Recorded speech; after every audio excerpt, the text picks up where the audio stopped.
Joined on the phone lines now by Christian Barnard, education policy analyst with the Reason Foundation and writer for Young Voices. Christian, thanks so much for joining us here on the Steve Grube Show.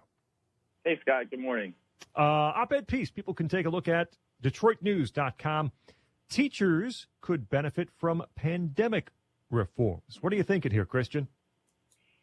Well, I think that what we've seen over the last couple months, ever since really the pandemic started, and we started to see what this could mean for the education system, the fight has become kind of between the education reformers and supposedly these teacher unions or these, institutional representative organizations. And you see the fight sounding like, okay, so if we open up the education system, if we send dollars to families, it'll be bad for teachers, right? And my argument in this piece is essentially that, it seems like a free-for-all environment right now. A lot of families going home and doing virtual learning or forming their own pandemic pods or starting to homeschool.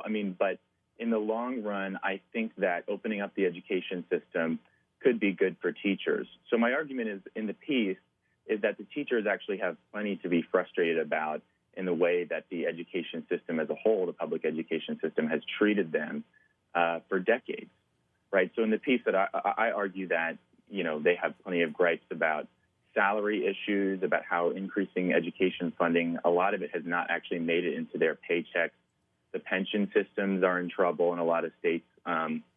And what you're seeing now is as families form their own pandemic pods, you're seeing actually teachers get offers to teach in these pods that in some cases actually rival their salaries at some of these schools.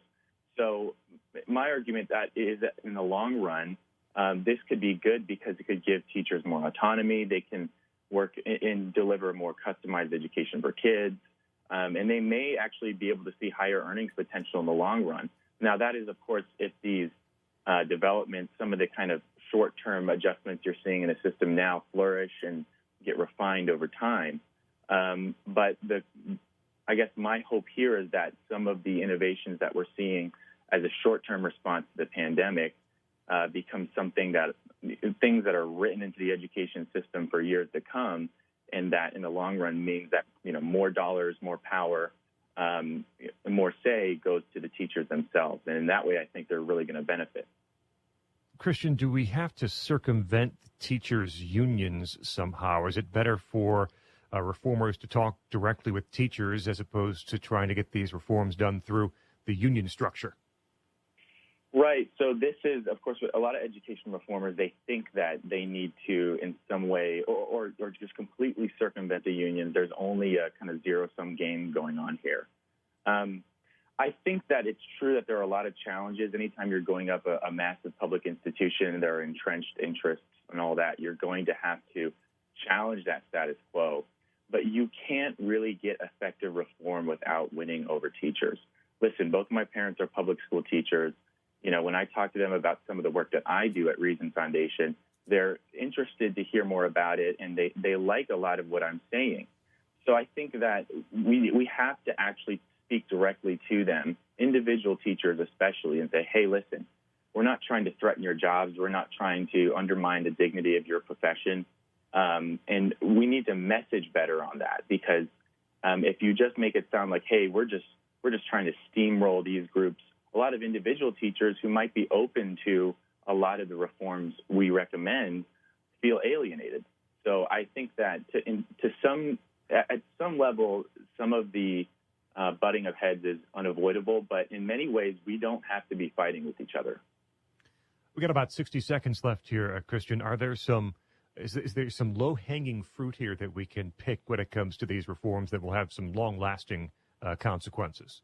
Oh, absolutely. I think that states need to revisit their virtual education laws. I think they need to give districts a lot more budget flexibility so that they can invest in the kinds of programs like, getting more, internet to kids. I'm talking about using existing dollars to actually tailor the system to fit, current needs. And we also need to make sure that school funding actually follows the kids. Right now, a lot of states to respond to the pandemic are talking about ways to basically hold districts harmless, including in Michigan.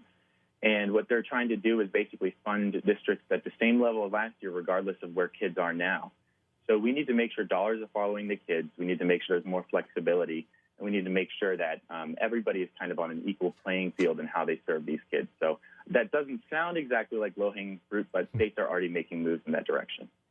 Christian Barnard, you can find the op-ed at DetroitNews.com. Teachers could benefit from pandemic reforms. Also, find them over at the Reason Foundation and Young Voices as well. Christian, thanks for joining us on the Steve Grube Show.